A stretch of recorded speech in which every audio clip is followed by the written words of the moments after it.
It's 19 hours.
So let's start the lecture. So देखो, last lecture में मैंने आपको एक क्वेश्चन दिया था और वो क्वेश्चन ये रहा, जहाँ पे 3 चार्ज पार्टिकल थे, एक -3 कूलम, एक 5 कूलम और एक 2 कूलम का चार्ज पार्टिकल था। ठीक है, अब तीनों चार्ज पार्टिकल एक इक्विलेटरल ट्रायंगल के वर्टाइसेस पर रखे हैं और जो साइड लेंथ है इक्विलेटरल ट्रायंगल की दैट इज़ 0.5 मीटर। तो आपको जो यहाँ पे चीज़ कैलकुलेट करनी है, वी हैव टू कैलकुलेट। देखो फर्स्ट पार्ट, इसमें यहाँ पर फर्स्ट पार्ट लिखा है, we written a first part and first part is calculate the force by 5 coulomb and 2 coulomb on -3 coulomb. तो सबसे पहले तो हम ये चीज़ निकालने की कोशिश करेंगे कि 5 कूलम और 2 कूलम मिलके -3 कूलम पर कितना फोर्स लगाते हैं। देखो सबसे पहले मैं आपको ये समझाना चाहता हूँ यहाँ पे कि फोर्स जो है वो सुपरपोजिशन प्रिंसिपल फॉलो करता है। इसका ये मतलब है कि -3 कूलम पर जो टोटल फोर्स लग रहा होगा वो 5 कूलम और 2 कूलम की वजह से होगा, और टोटल फोर्स निकालने के लिए हमें क्या करना होगा, 5 कूलम की वजह से फोर्स लगाना होगा -3 कूलम पर, 2 कूलम की वजह से लगाना होगा, दोनों को वेक्टर सम कर देना होगा, मतलब वेक्टरली ऐड कर देना होगा, विच इज़ वेरी सिंपल। और हमने क्लास 11th में इस बहुत सारी चीज़ें की हुई हैं, तो वही करेंगे हम। तो देखो 5 कूलम की वजह से -3 कूलम पर बताओ, आप बताओ फोर्स किधर लगेगा। Force will be attractive nature, तो भाई अट्रैक्टिव है तो इस तरीके से लग जाएगा, मानते हो। और 2 कूलम वाला -3 कूलम के ऊपर भी अट्रैक्टिव नेचर वाला फोर्स लगाएगा, तो इसलिए ये डायरेक्शन होगी। ठीक है, आई होप ये तो क्लियर होगा कि डायरेक्शन किधर होगी -3 कूलम पर। ठीक है, अब ध्यान दो, इन दोनों के बीच में ये जो एंगल होगा, this angle will be 60 degree. ठीक है, because it is a equilateral triangle. तो अब ध्यान दो, इसको हम यहाँ पे F1 वेक्टर बोल देते हैं, मतलब 5 coulomb -3 coulomb per F1 force exert करता है और 2 कूलम -3 कूलम पर -3 पर F2 फोर्स एक्सर्ट करता है। ठीक है, तो इसे कुछ यहाँ पे बना लेते हैं, -3 कूलम पे 2 फोर्स एक्सर्ट हो रहे हैं, वन इज F1 वेक्टर और दूसरा क्या है, F2 वेक्टर। ठीक है, अब यहाँ से इस तरीके से मैं एक बाइसेक्टर खींच देता हूँ, तो ये वाला एंगल कितना हो जाएगा, 30 डिग्री, और ये वाला एंगल कितना हो जाएगा, 30 डिग्री। ये ठीक है। अब देखो F1 के 2 कंपोनेंट निकल के आएंगे, एक तो एक कंपोनेंट F1 का इधर होगा, कितना हो जाएगा ये, F1 इंटू साइन 30। ओके, इसी प्रकार से F2 का एक इधर कंपोनेंट आएगा। चलो कंपोनेंट को ना दूसरे, एक सेकेंड, हाँ, लेट्स से कंपोनेंट को हम ऐसे कर देते हैं, ये वाला देखो जो F2 का कंपोनेंट है, ये इसको मैं ऐसे बना देता हूँ, ये F2 पर ये जो कंपोनेंट लग रहा है इसको बोलते हैं F2 sin 30, ठीक है। तो ये दो कंपोनेंट हो गए, आई थिंक ये समझ में आया होगा। एक सेकेंड, चलो इसी पेन से यूज़ करते हैं। तो अब देखो ये F2 sin 30, वापस से बना रहा हूँ मैं, ये F2 sin 30 मतलब F2 का एक ये कंपोनेंट हो गया, ठीक है। अब F1 का एक नीचे कंपोनेंट होगा, F1 का एक नीचे भी तो कंपोनेंट होगा, वो कितना हो जाएगा F1 cos 30, ठीक है। ऐसे ही F2 का भी तो एक नीचे कंपोनेंट होगा, वो कितना हो जाएगा F2 cos 30, ये ठीक है। तो हमें सिर्फ क्या करना है, जिस पर भी फोर्स चाहिए उसका FBD बनाना है, प्रॉपर फ्री बॉडी डायग्राम बनाना है, उसके बाद हमें बस फोर्सेस को रिजॉल्व कर लेना है, जो भी फोर्सेस हैं उनको रिजॉल्व कर लेना है, जैसे हमने यहाँ पर किया कंपोनेंट पे तोड़ देना है। अब देखो मान लेता हूँ मैं ये वाली एक्सिस एक्स एक्सिस है ऐसे करके, ठीक है, और ये वाली एक्सिस वाई एक्सिस है, ठीक है। अब देखो इस डायरेक्शन में टोटल फोर्स कितना लग रहा है भाई, ये वाला तो F2 sin 30 है और ये वाला F1 sin 30 है। तो भाई देखो टोटल फोर्स कितना आएगा, इसमें से इसको सब्ट्रैक्ट कर दूंगा मैं, मतलब इस डायरेक्शन में टोटल फोर्स कितना होगा, ये वाली डायरेक्शन में total force F2 sin 30 degree minus F1 sin 30 degree. So ये कितना होगा F2 sin 30, और sin 30 कितना होता है 1/2, तो F2/2 माइनस F1/2 है ना।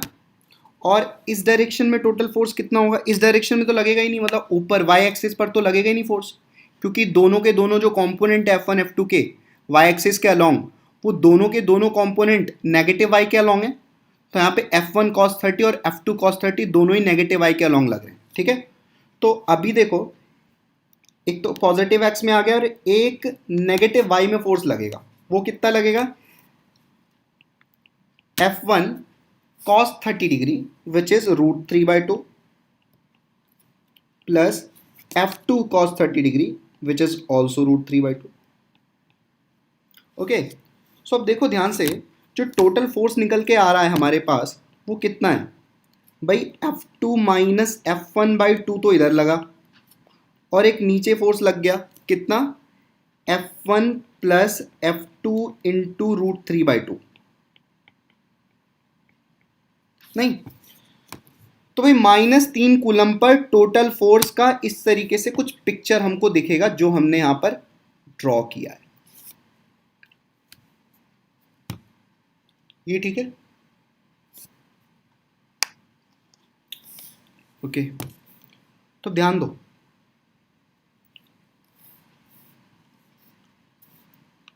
ये समझ में आ गया, ये जो लिखा है कि -3 कूलम पर यहाँ पे इस डायरेक्शन में ये वाला फोर्स एग्जर्ट हुआ F2 माइनस F1/2, और नीचे वाले डायरेक्शन में F1 प्लस F2 इंटू √3/2 ये फोर्स आ गया, ठीक है। तो चाहे तो अगर हम फोर्स को वेक्टरली लिखना चाहें तो बताओ वेक्टरली कैसे लिखोगे, एक तो ये वाला फोर्स लगा दोगे F2 माइनस F1/2 आई कैप, है ना। देखो टोटल फोर्स को मैं वेक्टरली लिख रहा हूँ, क्या लिखूंगा F वेक्टर F नेट, ठीक है। तो मैं F नेट कितना लिखूं भाई, F2 माइनस F1/2, ये तो आई कैप में हो गया, ठीक है। माइनस क्यों, क्योंकि नेगेटिव वाई में है इसलिए माइनस लगा रहा हूं, minus F1 plus F2 into √3/2, ये जे कैप हो गया। तो अगर हमने F1 और F2 5 और 2 कूलम द्वारा फोर्सेस एज्यूम किए हैं, तो हमारा नेट फोर्स कुछ इस प्रकार से बनना चाहिए जो आपको दिख रहा है इस समय, F1 plus F2 into √3/2 J cap, ये जो चीज़ देख पा रहे हो अपने सामने, ये टोटल फोर्स हो गया, है ना, ये टोटल फोर्स हो गया। अब हमें F1 और F2 की वैल्यू भी डिड्यूस करनी पड़ेगी, वो भी निकालनी पड़ेगी। अब F1 और F2 की वैल्यू तो हम ऑलरेडी निकालना जानते हैं, we had studied Coulomb's law. तो अब तुम मुझे ये बताओ कि -3 कूलम पर 5 कूलम वाला कितना फोर्स एक्सर्ट करेगा, that is very simple, K Q1 Q2 upon R square, है ना। because we know how to find the magnitude of force exerted by one charge on another charge. Okay, so what will be the magnitude of force here? K Q1 Q2 by R square. ठीक है, Q1 Q2 की value क्या रखेंगे? 5 और -3 रख देंगे. ठीक है, we have to find the value of F1. ठीक है, तो एक सेकेंड ना, मैं यहाँ पर F1 की वैल्यू को निकालता हूँ. Just a second.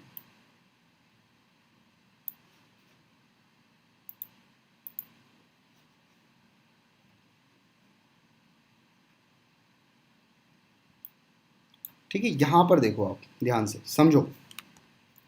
F1 की वैल्यू क्या आएगी? F1 की वैल्यू K Q1. Q1 का वैल्यू होगा 5. ठीक है, Q2 का वैल्यू होगा 3. क्योंकि जब हम K Q1 Q2 upon R square लगाएंगे तो उस समय हमें मैग्नीट्यूड ही रखना है Q1 Q2 का, साइन नहीं रखना. K Q1 Q2 upon R square. R कितना होगा? 0.5 का होल स्क्वायर.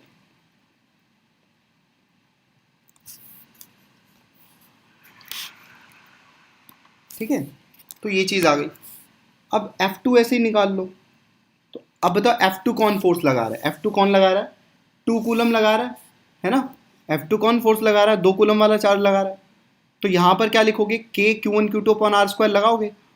Q1 Q2 को कितना रखोगे? 3 रखोगे और 2 रखोगे. मैग्नीट्यूड निकालना, साइन से मतलब नहीं है.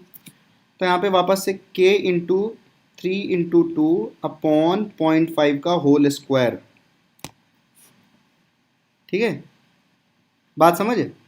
तो यहाँ पे कुछ इस तरीके से हमने F1 और F2 की वैल्यू को फाइंड आउट कर लिया है. तो अब क्या करेंगे? F1 और F2 की वैल्यू जो भी हमने यहाँ पे फाइंड आउट की है वो वैल्यू को यहाँ पे आके सब्सटीट्यूट कर देंगे.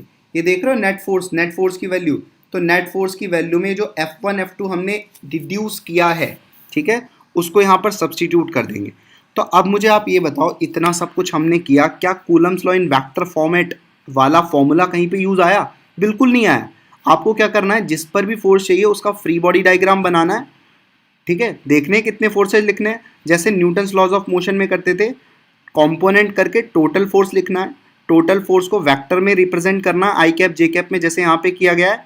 और उसके बाद F1 F2 की वैल्यू को मैग्नीट्यूड वाइज निकाल के उसको सब्सटीट्यूट कर देनी है. तो मैग्नीट्यूड अलग से करेंगे और डायरेक्शन अलग से करेंगे. आई होप ये क्वेश्चन समझ में आया होगा आपको. अगर ये क्वेश्चन समझ में आया तो मुझे चैट बॉक्स में लिख के बताएं कि आ गया, और अगर कोई डाउट है तो वो भी बताओ कि क्या डाउट आ रही है इसमें. ठीक है,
ये समझ में आया? और अगर कोई डाउट हो तो इसमें बताओ. समझ में आया तो ठीक है, नहीं आया, कहीं पे कोई प्रॉब्लम हो रही हो तो वो बताओ.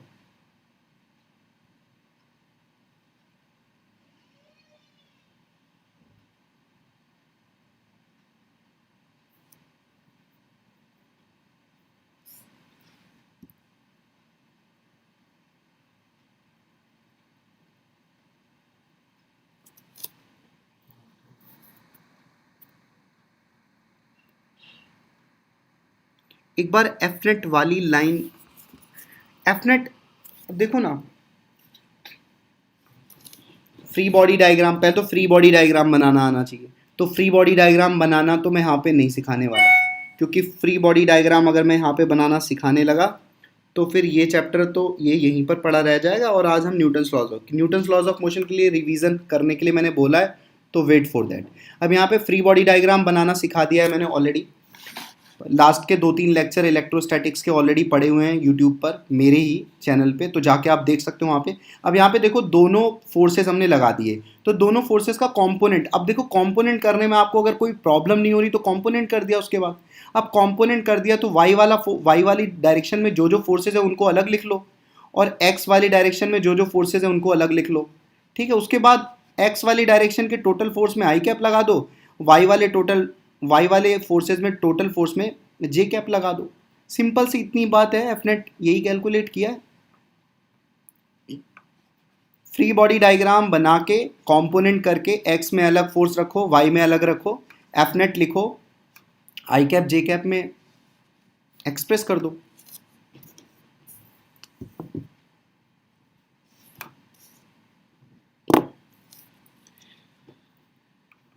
नहीं भी क्लियर हुआ हो तो बताना। फ्री बॉडी डायग्राम मैंने ऑलरेडी इलेक्ट्रोस्टैटिक्स में ही पढ़ाया है, तो दो लेक्चर पहले या एक लेक्चर पहले वहाँ पे आप जाके देख सकते हो।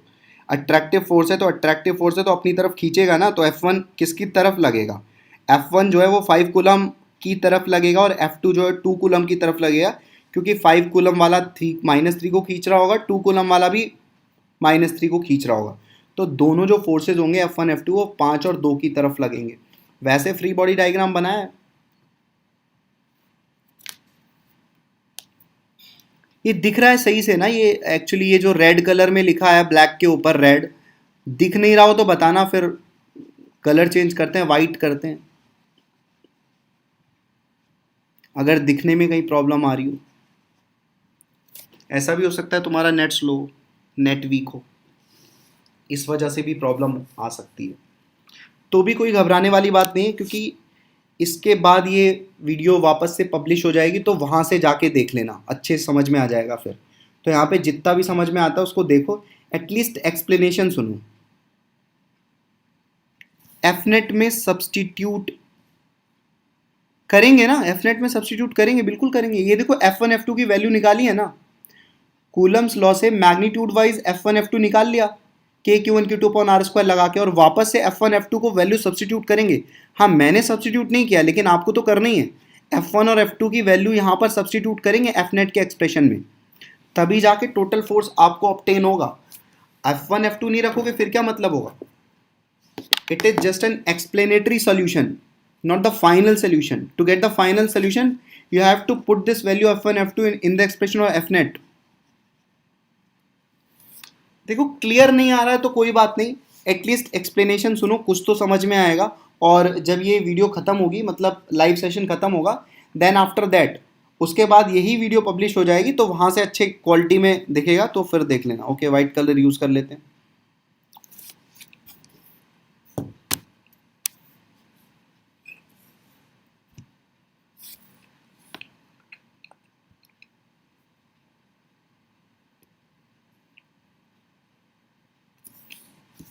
ओके, वाइट कलर यूज़ करेंगे अब, ठीक है। आ जाएगा थोड़े दिन में, क्लियर आ जाएगा। नहीं भी आएगा तो एक्सप्लेनेशन सुनो बस, focus on the explanation only. Don't worry कि सही नहीं आ रहा है, क्लियर नहीं आ रहा है, इसमें रहोगे तो फिर समझ नहीं आएंगी चीज़ें। At least you know the question क्या है, और क्वेश्चन क्या है उसके बाद उसका एक्सप्लेनेशन कैसे दिया जा रहा है, वो चीज़ बताई गई है यहाँ पे। आई होप ये चीज़ समझ में आई होगी। अगर इसके अलावा कोई डाउट है देन उसको बताओ, फिर उसको क्लियर किया जाए कि कौन सी डाउट आ रही है तुम्हें, क्या प्रॉब्लम आ रही है। ठीक है, ये फिजिक्स है तो स्लोली कवर करोगे। जो लेक्चर्स 11th में छोड़े हुए हो वहाँ से दिक्कत तो स्टार्ट होगी। ठीक है, तो स्लोली चीज़ें आपको समझ में आने लगेगी जब आप चीज़ों को देखोगे। वही चीज़ को बार बार देखोगे तो डेफिनेटली दिमाग में स्ट्राइक करने लगेगा कि कैसे करना है। लेकिन एक बार तो देखना ही पड़ेगा ना, दूसरी बार क्वेश्चन को सॉल्व करने के लिए आपको एक बार, पहली बार तो मेरे द्वारा समझना ही पड़ेगा।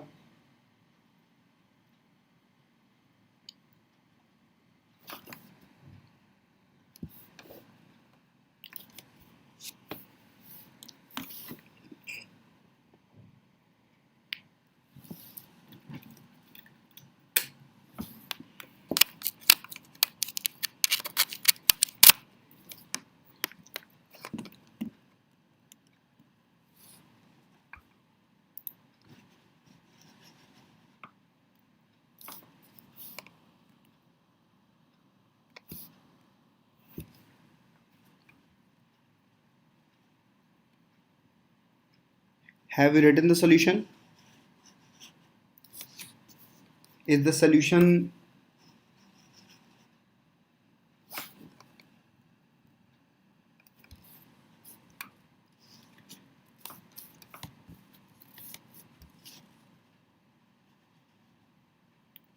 so जैसे ही क्वेश्चन बताया ऐसे ही सारे क्वेश्चन अप्रोच करने हैं, सेम सेम प्रोसीजर.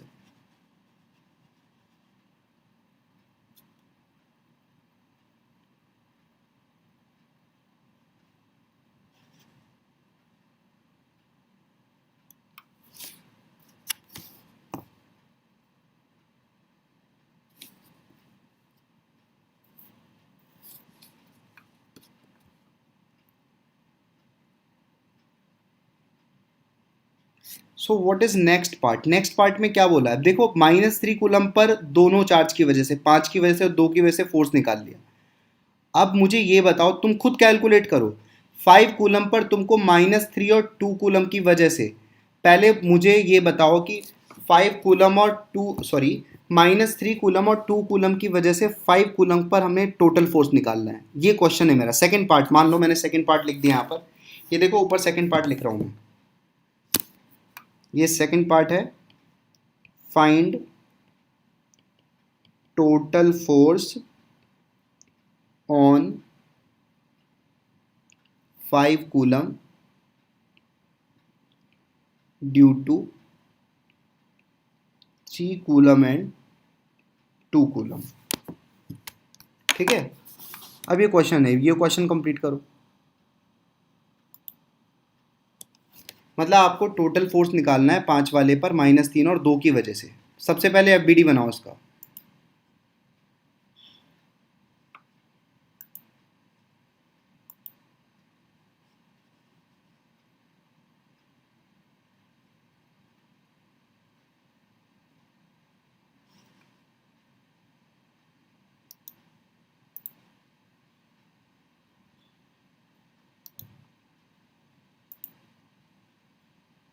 तुमको एफबीडी बनाना है 5 कूलम वाले पर टोटल फोर्स का, -3 कूलम और 2 कूलम की वजह से. ये चीज़ करनी है. ये चीज़ कंप्लीट करो अभी.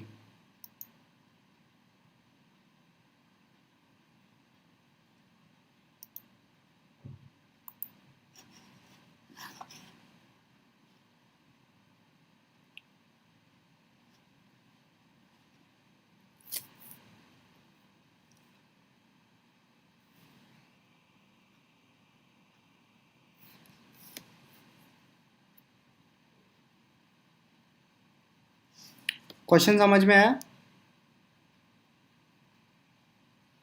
ओके. तो अब देखो इस क्वेश्चन को सॉल्व करते हैं भाई. 5 पर कैसे फोर्स निकाला जाएगा उसकी बात कर लेते हैं हम लोग.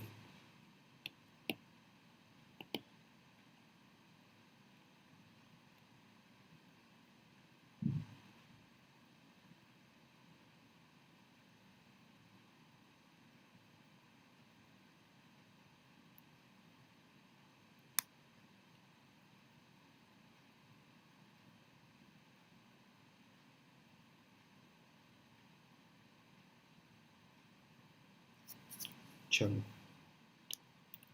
तो अब ध्यान दो. अब समझो वापस से. अब देखो 5 कूलम पर -3 कूलम क्या करेगा? अट्रैक्शन करेगा. तो अट्रैक्शन करेगा तो उसको अपनी साइड खींचेगा. ठीक है. तो 5 कूलम पर -3 कूलम किधर फोर्स लगाएगा? इधर फोर्स लगाएगा. एक सेकंड. इधर फोर्स लगाएगा. समझे? और 2 coulomb per 2 coulomb 5 coulomb per किधर फोर्स लगाएगा? रिपल करेगा तो इधर फोर्स लगा देगा. ठीक है. इधर फोर्स लगा देगा ये. ठीक. तो देखो 5 कूलम के ऊपर 2 फोर्स लगेंगे. एक तो ऐसे लग जाएगा 2 कूलम की वजह से, और एक -3 कूलम की वजह से उसकी तरफ लग जाएगा. Force of attraction. बात समझे? ये वाला किसकी वजह से है? Due to 2 coulomb. और ये वाला फोर्स किसकी वजह से है? Due to -3 coulomb. ये समझे? अब देखो 5 कूलम वाले पर 2 चार्ज फोर्स लगाएंगे. तो 2 कूलम लगाएगा और एक -3 कूलम लगाएगा. तो 2 कूलम वाला रिपल्सिव फोर्स लगाएगा तो ऐसे लगाएगा, उसको अपने से दूर भगाने की कोशिश करेगा. और -3 कूलम वाला उसको अट्रैक्ट करने की कोशिश करेगा, तो अपने साइड लगाएगा। तो कुछ इस तरीके से फ्री बॉडी डायग्राम बनेगा। तुम ये बताओ मुझे, फ्री बॉडी डायग्राम तुमको समझ में आया? फ्री बॉडी डायग्राम कैसे बनेगा, मतलब फोर्सेस की डायरेक्शन कैसे दिखाई गई है। ठीक है, एक को F1 बोल दो, एक को F2 बोल दो। ठीक है, मतलब 2 कूलम वाले को F1 बोल दिया 2 कूलम वाले की वजह से, और 3 कूलम वाले की वजह से F2 बोल दिया। मुझे बस ये समझ में आओ, तुमको फ्री बॉडी डायग्राम समझ में आया क्या? सबसे पहले फ्री बॉडी डायग्राम कैसे बनाया है?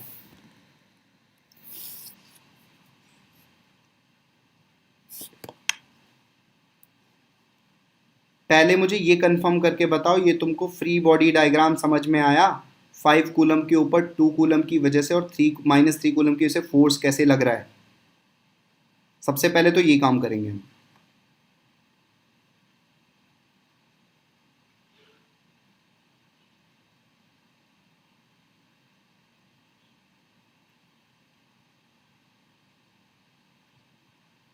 ओके, तो चलो तुमको ये तो समझ में आ गया कि फ्री बॉडी डायग्राम मतलब 5 कूलम के ऊपर फोर्सेस कैसे ऑपरेट हो रहे हैं। अब आगे बढ़ते हैं। अब देखो ध्यान से, तुमको ये भी समझ में आता है क्या, ये एंगल 180 डिग्री होगा, ये वाला F1 वेक्टर और F2 वेक्टर के बीच का एंगल 120 डिग्री होगा, क्योंकि ये वाला एंगल 60 डिग्री है। ठीक है, ये वाला एंगल 60 डिग्री है, तो ये वाला एंगल 120 होगा ना, ये वाला एंगल है ना, ये वाला एंगल 120 होगा ना, ये वाला एंगल। आई होप ये भी क्लियर है ना। एक सेकेंड, ये वाला एंगल 120 होगा और ये वाला एंगल 60 होगा। ये चीज़ समझ में आ गई है? अब ध्यान दो, तो अभी हमने क्या है ना, एक F1 वेक्टर यहाँ पे बना लिया और F1 वेक्टर यहाँ पे बना लिया और F2 वेक्टर यहाँ पे बना लिया। अब मुझे क्या चाहिए ना, इन दोनों का रिजल्टेंट चाहिए। ठीक है भाई, इन दोनों का रिजल्टेंट निकालना है अब मुझे। तो एक तरीका तो ये हो गया कि भाई F1 F2 के कंपोनेंट कर दो along X axis and Y axis. अभी देखो F1 वाला जो वेक्टर है वो तो ऑलरेडी एक्स एक्सिस के अलोंग है ना, ये वाला F1 है। अब ये देखो, ये F1 है, ये वाला, ये F1 है, ये वाला फोर्स। तो ये F1 है अगर, तो ये तो ऑलरेडी एक्स एक्सिस के अलोंग है ना, इसको एक्स एक्सिस मान रहे हैं। ठीक है, जो एक्स या वाई के अलोंग नहीं है वो कौन सा फोर्स है, वो F2 है। तो F2 के कंपोनेंट कर देंगे। मेरी बात समझ रहे हो, F2 के कंपोनेंट कर देंगे। अब F2 का कंपोनेंट कैसे करेंगे, देखो बेटा, F2 ये रहा।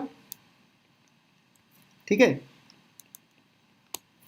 अब ये वाला एंगल कितना है, ये वाला तो 60 डिग्री है ना, ये वाला समझे, ये वाला 60 डिग्री। अब F2 के दो कंपोनेंट होंगे, एक तो इधर हो जाएगा, ये देखो थोड़ा डार्क करके बना रहा हूं।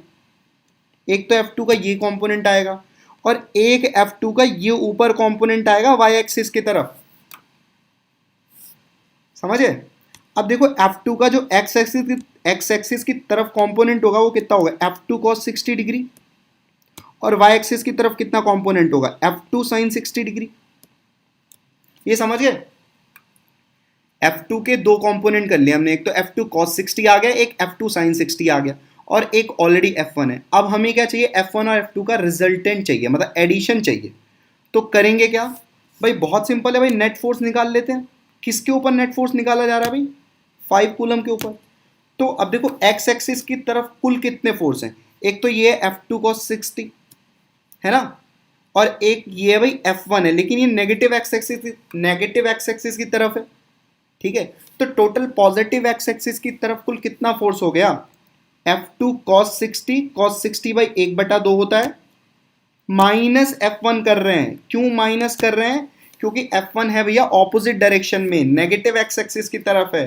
पॉजिटिव एक्स एक्सिस की तरफ तो सिर्फ F2 cos 60 डिग्री है। सो यहां से देखो ये आई कैप वाला कंपोनेंट आ गया। ठीक है, ये आई कैप का कंपोनेंट आ गया, समझ गया भाई। अब ध्यान दो, जे कैप का भी कंपोनेंट निकाल लेते हैं। तो देखो वाई एक्सिस के अलोंग तो मात्र एक फोर्स लग रहा है, एक ही फोर्स लग रहा है, and that is F2 sin 60 degree. ठीक है, तो F2 sin 60 डिग्री की वैल्यू कितनी होगी भाई, F2 into what is the value of sin 60 degree, which is √3/2। So placing the value √3/2 here, F2 into √3/2, J cap आ गया ये। So this is the value net in terms of F1 and F2। मानते हो क्या, F1 और F2 के term में हमने नेट फोर्स निकाल लिया 5 कूलम पर -3 और 2 की वजह से। इतना समझे?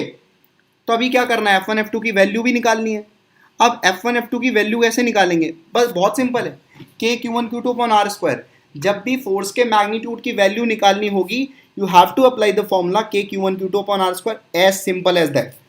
बात समझे? कूलम लॉ वेक्टर फॉर्मेट में कभी यूज करना ही नहीं है क्वेश्चन को सॉल्व करने के लिए, अनलेस एंड अनटिल वो क्वेश्चन हो जैसा हमने लास्ट क्वेश्चन कल किया था ना, कि 2 पॉइंट दिए थे, 2 चार्ज रखे थे, तो वहां पर तो लगा सकते हो।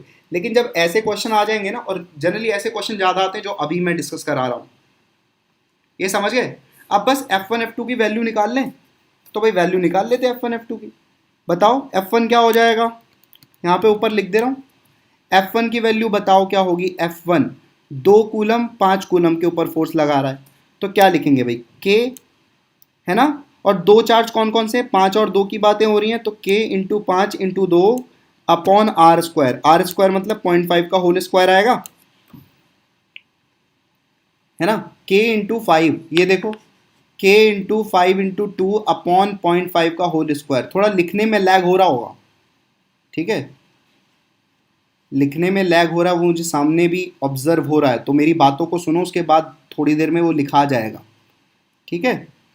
तो K Q1 Q2 upon R square यहाँ पर हमने रख दिया ऐसे, ये F1 आ गया। सिमिलरली F2 निकाल लो। F2 क्या है, F2 क्या है, कौन से चार्जेस के बीच की फोर्स की बात हो रही है, 5 और -3 के बीच की फोर्स की बात हो रही है ना F2। तो बस K 5 इंटू -3 नहीं रखेंगे, क्योंकि साइन इंपॉर्टेंट नहीं है जब भी मैग्नीट्यूड फोर्स का निकालेंगे, अपॉन R स्क्वायर, R में 0.5 का होल स्क्वायर रख देंगे। अब मुझे बताओ, ये देखो समझ में आया क्या, ये F2 लिखा गया यहाँ पर, देखो K Q1 Q2 5 into 3 upon 0.5 का होल स्क्वायर, ये लिखा गया, ठीक है भाई। तो F1 F2 की वैल्यू को F नेट के एक्सप्रेशन में भाई सब्स्टिट्यूट कर दो, आई कैप और जे कैप के फॉर्म में आपको F नेट मिल जाएगा। बात मेरी समझे? तो vectorially F net total force 5 coulomb के ऊपर आप ऑब्टेन कर सकते हो। अब मान लो तुमको मैग्नीट्यूड चाहिए, मेरी बात को ध्यान से सुनो। अब मान लो तुमको मैग्नीट्यूड चाहिए टोटल फोर्स का 5 कूलम के ऊपर, भाई टोटल फोर्स कितना लग रहा है मैग्नीट्यूड वाइज बताओ। तो आपको वेक्टर का मैग्नीट्यूड तो निकालना आता ही होगा, अंडर रूट आई वाले का होल स्क्वायर प्लस जे वाले का होल स्क्वायर प्लस के वाले का होल स्क्वायर। के तो है ही नहीं यहाँ पे, समझे? तो बस ये जो आई वाला है ना, ये आई वाला, ये ठीक है, और ये जो जे वाला है ये, ठीक है। तो बस इन दोनों का स्क्वायर करके ऐड कर देना, अंडर रूट लगा देना, वो एफ नेट के मैग्नीट्यूड की वैल्यू होगी।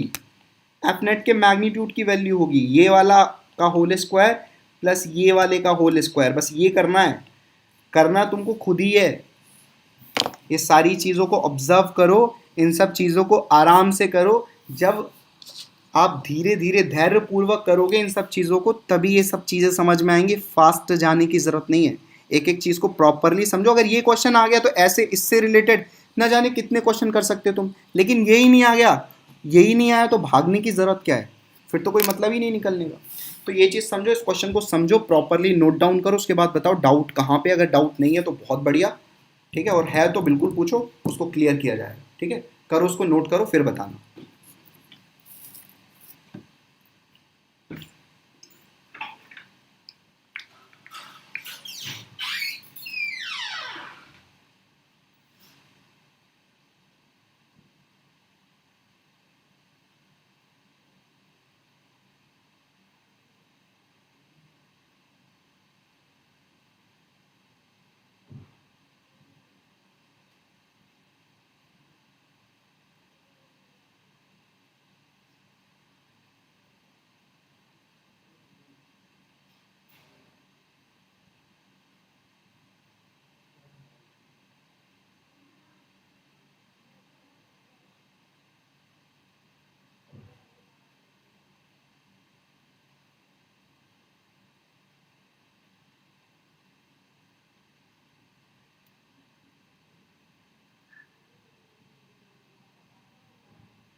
भाई समझ में आ गया ये, समझ में? अगर कहीं पे दिक्कत हो रही तो बताना, ठीक है? देखो तुम्हें एक क्वेश्चन ही बहुत अच्छे समझना है यार, बाकी सारे क्वेश्चन वैसे ही तो होते हैं फिजिक्स में। तुम ना एक ही क्वेश्चन नहीं समझ पाते हो अच्छे से, इसलिए तुमको फिजिक्स ना डरावनी सी लगने लगती है।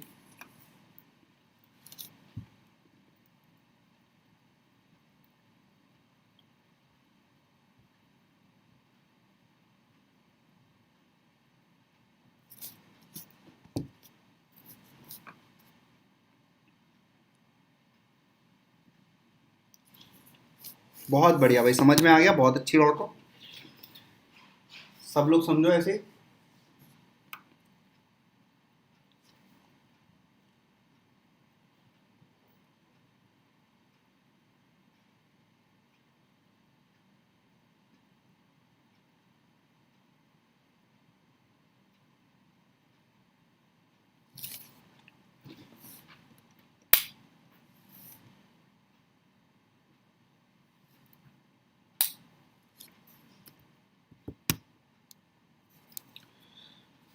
हो गया सबका, सबका लिख के हो गया क्या?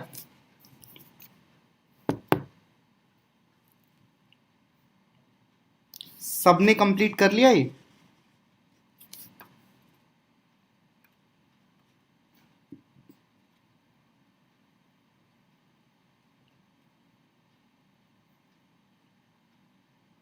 बहुत बढ़िया, चलो ध्यान दो। अब तुमको एक काम करना है, तुमको 2 कूलम पर फोर्स निकालना है 5 और -3 की वजह से खुद से। 2 कूलम पर 5 की वजह से और -3 की वजह से फोर्स निकालना है। सबसे पहले ये देखना कि 5 किधर फोर्स लगा रहा है, फिर -3 किधर लगा रहा है, प्रॉपरली उन दोनों को बनाना। उसके बाद उनका कंपोनेंट करना, एफ नेट लिखना, और उसके बाद F1 F2 निकाल के उसकी वैल्यू सब्स्टिट्यूट करना। ये काम करना है तुमको खुद से। 2 कूलम पर 5 की वजह से, 2 पर 5 की वजह से और -3 की वजह से टोटल फोर्स निकालो। ये तुम्हारा अभी के लिए क्वेश्चन है, और उसको सॉल्व करो प्रॉपरली, आराम से सॉल्व करो।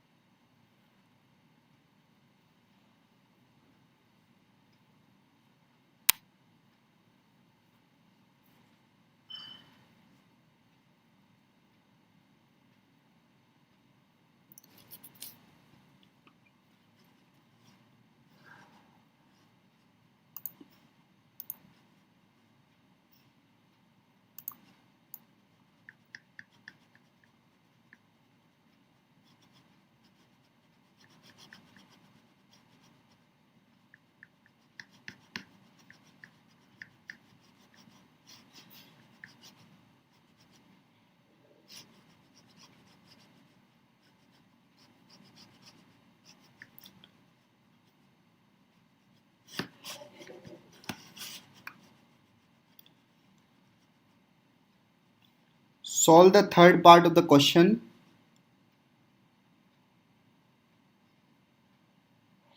बहुत बढ़िया, अगर कर लिया अगर थर्ड पार्ट तो। देखो थर्ड पार्ट जिससे नहीं हो रहा है, एक बार और समझो और वापस से इसको करना अच्छे से। बाद में जब ये सेशन ख़त्म हो जाएगा, लाइव सेशन, उसके बाद तुम खुद से सॉल्व करना। अब ध्यान दो, हम इस क्वेश्चन को सॉल्व करते हैं।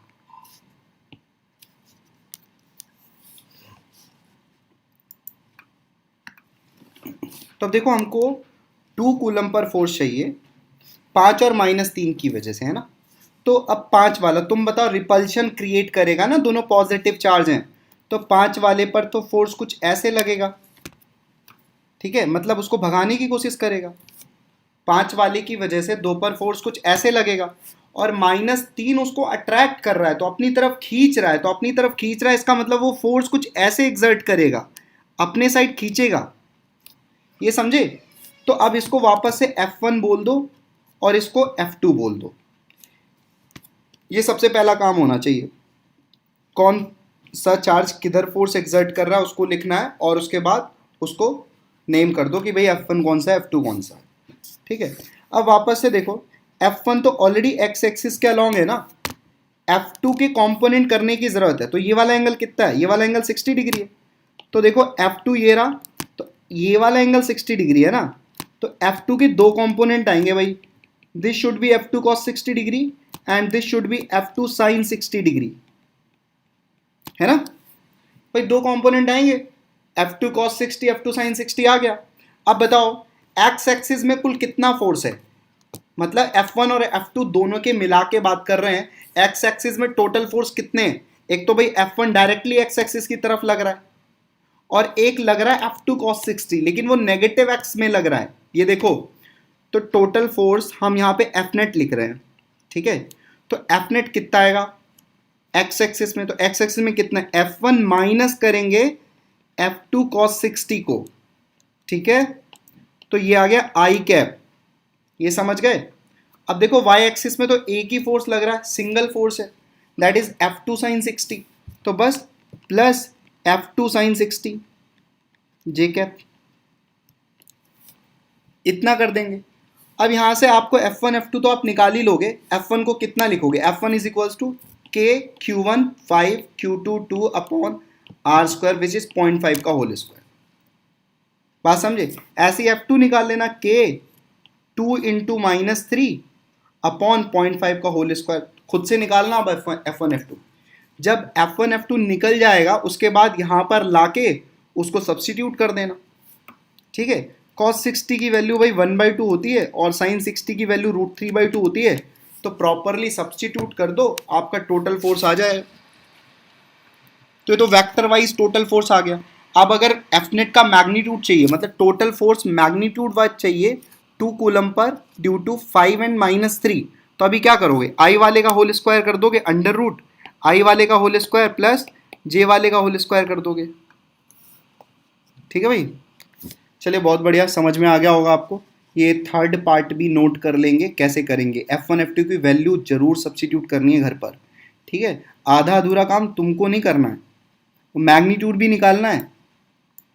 वेक्टर रिप्रेजेंटेशन तो F नेट का लिखा ही हुआ है यहाँ पे, but you also have to calculate the magnitude of this net force, total force का मैग्नीट्यूड भी कैलकुलेट करना है आपको, और वो क्या होगा, अंडर रूट आई वाले का कोफिशिएंट का होल स्क्वायर और जे वाले का कोफिशिएंट का होल स्क्वायर, ये होगा नेट फोर्स का मैग्नीट्यूड जो वेक्टर में सिखाया जाता है।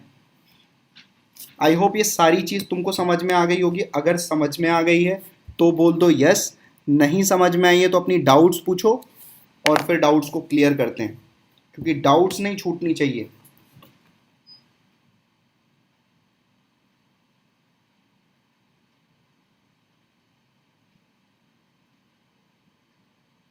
भाई सबको समझ में आना चाहिए, अगर नहीं आया हो तो पूछ लेना मेरे से, क्या डाउट आ रही है और कहाँ पर डाउट आ रही है, किस चीज़ में आ रही है।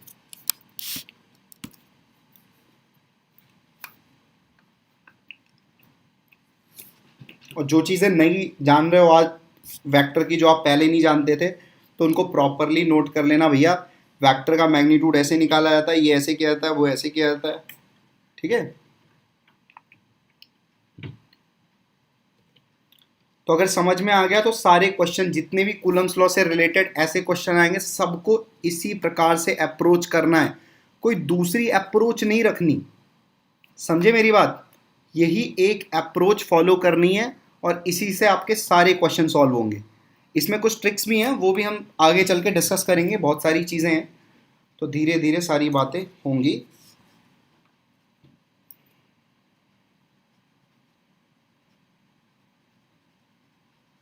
नोट करके हो गया हो तो बता देना। सर -3 लिखेंगे या +3 F2 में, एक सेकेंड ना, F2 में नहीं नहीं नहीं नहीं, -3 नहीं लिखेंगे।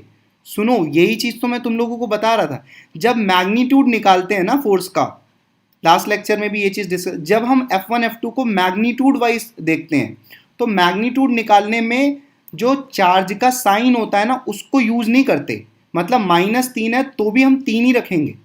जब भी हम F बराबर मतलब मैग्नीट्यूड ऑफ फोर्स निकालेंगे ना, K Q1 Q2 upon R square, तो उस केस में Q1 Q2 को उनके साइन के साथ नहीं रखेंगे, उनके मैग्नीट्यूड के साथ रखेंगे, बात समझे। तो इसलिए याद रखना, F नेट में ये कैसे पता करें कि जे कैप वाले को ऐड करना है या सब्ट्रैक्ट। जे कैप देखो भाई, F नेट में अब मुझे ये बताओ तुम, कि यहाँ पर जो जे कैप वाला है वाई वाला है वो किधर लग रहा है, पॉजिटिव ऊपर लग रहा है कि नीचे लग रहा है, ऊपर लग रहा है तो जोड़ना है, ठीक है, नीचे लगेगा तो भाई सब्ट्रैक्ट करना है, सीधी सी बात है। अगर वाई एक्सिस मतलब ऊपर की तरफ है वाई वाला कंपोनेंट तो प्लस करेंगे और नीचे की तरफ है तो घटा देंगे, सिर्फ ये चीज़ है।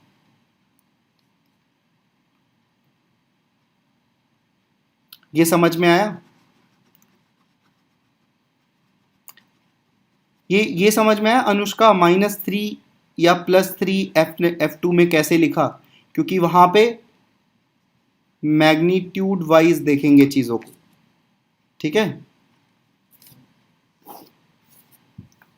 देवांश ये समझ में आ गया कि जे कैप में कब प्लस लिखेंगे कब माइनस लिखेंगे? प्लस तब लिखते हैं जब ऊपर की तरफ होगा और जब नीचे की तरफ होगा फिर माइनस लिखेंगे।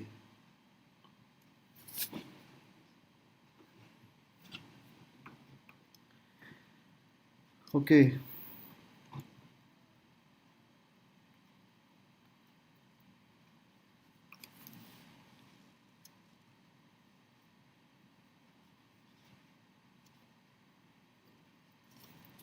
ये लिख के हो गया हो तो फिर आगे बढ़े। ये हो गया क्या? ये मैं हटा दे रहा हूँ, ठीक है। तो ये क्वेश्चन था, इसके 3 पार्ट थे, तीनों पार्ट को हमने एक एक करके यहाँ पे सॉल्व कर लिया, ठीक है। ऐसे ही क्वेश्चन आएंगे, थोड़ी बहुत ज्योमेट्री यूज़ में आ सकती है, तो वो तो फिजिक्स में नहीं सिखाई जाती, वो तो 9th-10th की बातें हैं, ठीक है भाई। चलो तो देखो नेक्स्ट क्वेश्चन, अब नेक्स्ट क्वेश्चन तुम्हारे सामने है। अब तुमको खुद करना है, तुमको खुद सोचना है सारी चीज़ें। चलो करो, ये क्वेश्चन लिखो, प्रॉपरली सोचो समझो और करो।